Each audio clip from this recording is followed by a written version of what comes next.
Somewhere out at the very edge of what any telescope has ever managed to see, there's a galaxy so far away that its light left home before the first stars in our own galaxy had even finished forming, and it shouldn't exist. Not because it's too small, or too faint, or too ordinary to notice, the exact opposite. It's too bright, too early, and too developed for the timeline scientists have spent decades building. Stick around, because the story of how this one small smudge of light ended up rewriting expectations about the early universe is genuinely one of the stranger scientific puzzles going right now. And if you want to keep up with exactly where this mystery goes next, go ahead and subscribe before we dig in. The galaxy in question carries the fairly playful name MOAMZ14, and it currently holds the record as the most distant galaxy ever confirmed. Confirmed here is a genuinely important word, because plenty of extremely distant-looking objects show up in raw telescope images without ever being properly verified.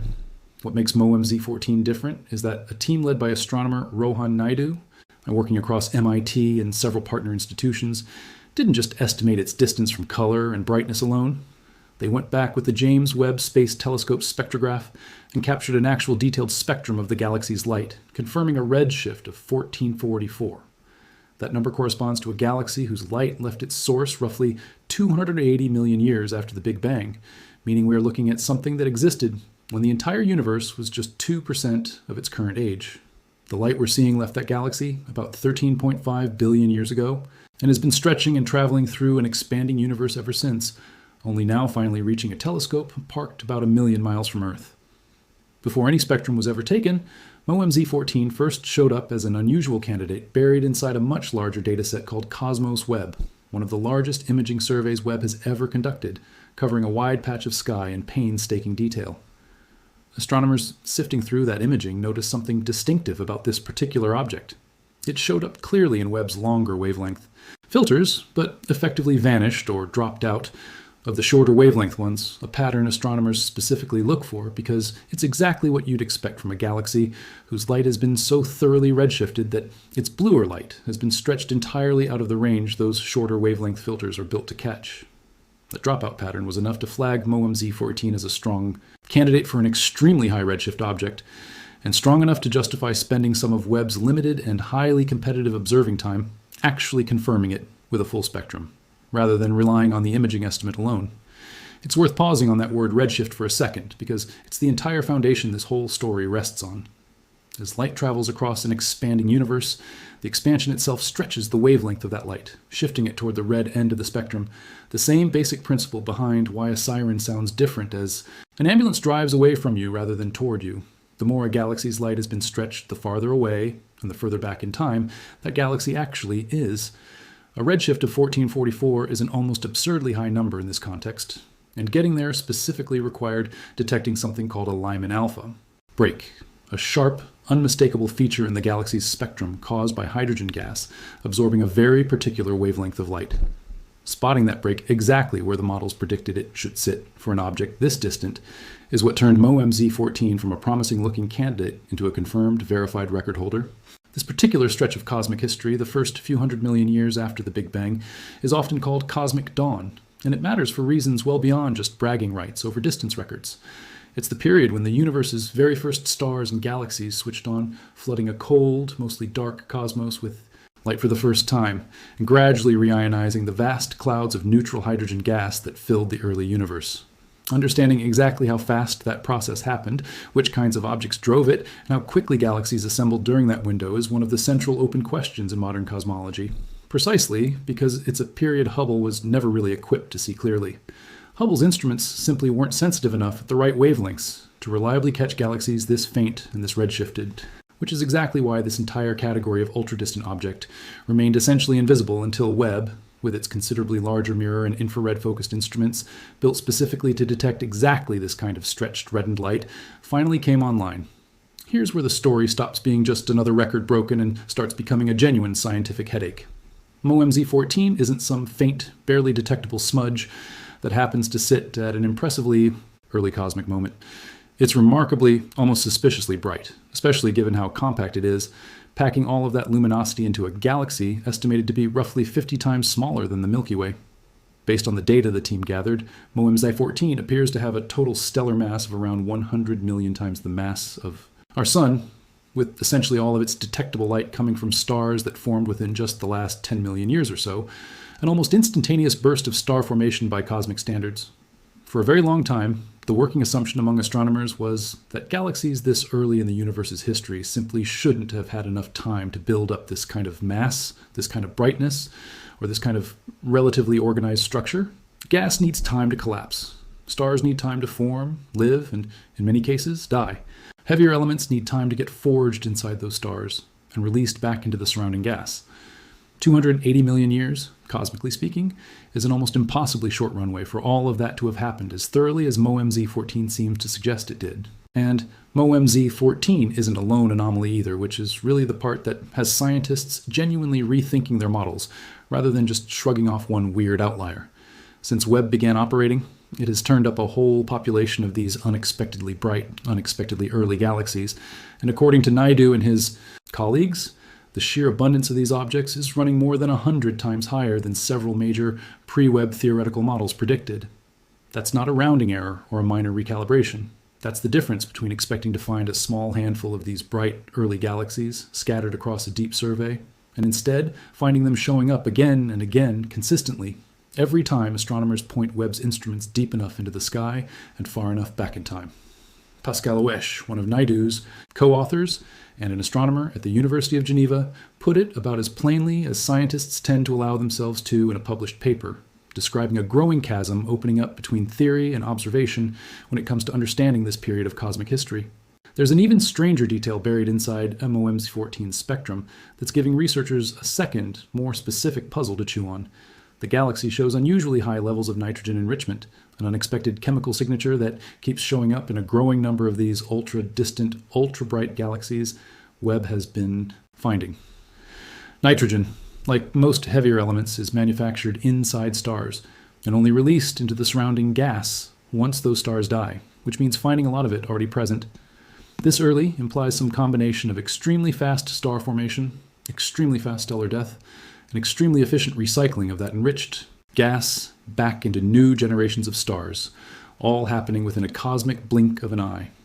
Naidu has drawn a genuinely interesting comparison here, pointing out that astronomers studying the oldest, most primitive stars, still surviving inside our own Milky Way, have found some of this exact same nitrogen enrichment pattern. Baked into their chemistry, essentially fossilized evidence of conditions from the universe's earliest chapters, sitting quietly inside stars in our own galactic backyard the whole time. Seeing that same chemical fingerprint show up directly, in real time, in a galaxy from that same ancient era gives researchers an unusually direct bridge between studying the distant past through archaeology here at home and studying it through direct observation of the actual light left over from that period.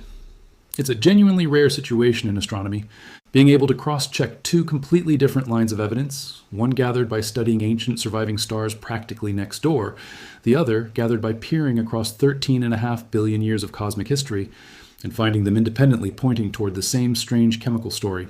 So what's actually going on here? Scientists have a few competing, not necessarily mutually exclusive ideas. One possibility is that star formation in the earliest galaxies simply happened faster and more efficiently than existing models assumed, converting available gas into stars at a pace current theories don't fully account for. Another possibility, one the research team specifically raises, involves incredibly dense cluster-like environments where stars are packed together closely enough that runaway collisions between them could occur, potentially producing extraordinarily massive individual stars capable of pumping out far more light than an ordinary stellar population of the same total mass would produce. There's also an open question about whether some of this unexpected brightness might be coming from an actively feeding black hole buried at the galaxy's center rather than from starlight alone, since a hungry black hole can produce enormous amounts of light without needing anywhere near as much total mass as an equivalent population of stars would require. This isn't a purely theoretical possibility either. Webb has already found evidence in several other early universe surveys of unexpectedly common, compact red objects that appear to be either impossibly massive galaxies or actively feeding black holes disguising themselves as ordinary starlight, and untangling which explanation applies in any individual case has turned into its own significant challenge for the field, since the two scenarios can produce spectra that look frustratingly similar without extremely careful, high-resolution follow-up observations. Untangling exactly which of these explanations, or what combination of them, actually accounts for what Webb is seeing is precisely The kind of question the team's ongoing survey, appropriately named Mirage or Miracle, was specifically designed to help answer by systematically testing whether these ultra-bright early galaxy candidates are exactly what they appear to be or something considerably stranger. It helps to understand just how quickly this particular record has been changing hands, because it says something about how fast this entire field is moving right now. Before Webb ever launched, the most distant confirmed galaxy on record was something called GNZ11, discovered using the Hubble Space Telescope, sitting at a redshift of about 11. That discovery, back when it was announced, was treated as a genuinely remarkable achievement in its own right, close to the absolute limit of what a telescope built primarily for optical light, rather than infrared, could ever hope to detect. Since Webb came online, that record has been broken repeatedly. First, by a galaxy called JWST Z14.0, confirmed at a redshift just above 14, along with a close companion object called JWST Z14.1. MOEM Z14 has now pushed past both of those, adding roughly 20 million additional years further back into cosmic history compared to the previous record holder. Scientists involved in this research have been refreshingly candid about expecting this record to keep falling. Nobody studying this field seems to think MOEM Z14 will hold its title for very long, and that expectation alone tells you something important. This isn't a single lucky discovery. It's a pattern, and patterns are exactly the kind of thing that force scientists to update their models rather than just filing away one strange exception and moving on. It's worth being clear about what this discovery does and doesn't mean, since a story like this can easily get oversimplified into a much bigger claim than the actual science supports. Finding surprisingly bright, chemically advanced galaxies earlier than expected doesn't overturn the broader picture of how the universe formed and evolved. The general framework describing an expanding universe that cooled formed the first stars and galaxies, and gradually built up the cosmic structure we see today remains solidly supported by an enormous range of independent evidence. What galaxies like MOEM Z14 are doing is something more specific and, in its own way, more interesting.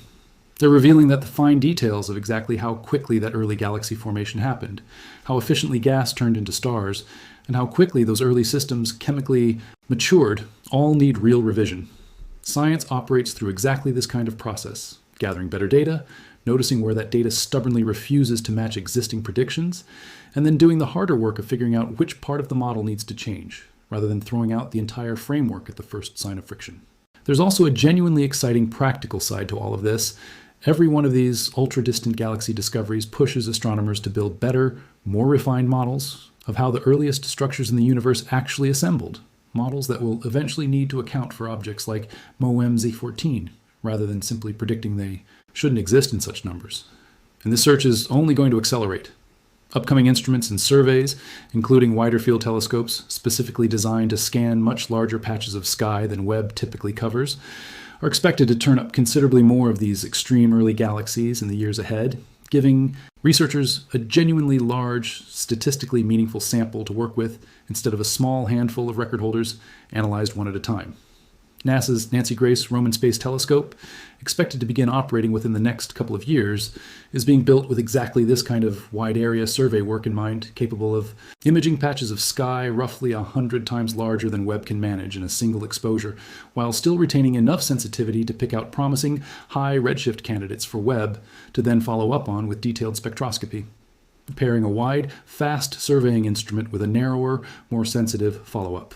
Telescope is exactly the kind of combination that could turn this from a story about one or two record holders discovered every year into a genuinely large statistical census of the early universe's brightest, strangest galaxies. So here's where all of this actually lands. A galaxy whose light left home just 280 million years after the beginning of the universe has turned out to be far too bright, far too chemically developed, and far too efficient at forming stars for the timeline scientists had mapped out in advance.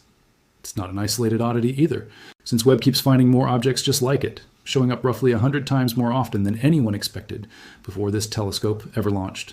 Somewhere in that gap between prediction and observation sits a real answer, whether it turns out to be unexpectedly efficient star formation, dense cluster environments, producing extraordinary stars, hungry black holes lighting up from within, or some combination none of the current models have fully captured yet.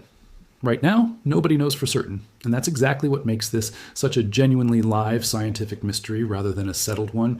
If you want to keep following along as the next record-breaking galaxy inevitably turns up, and this puzzle gets closer to an actual answer, make sure you're subscribed with notifications turned on.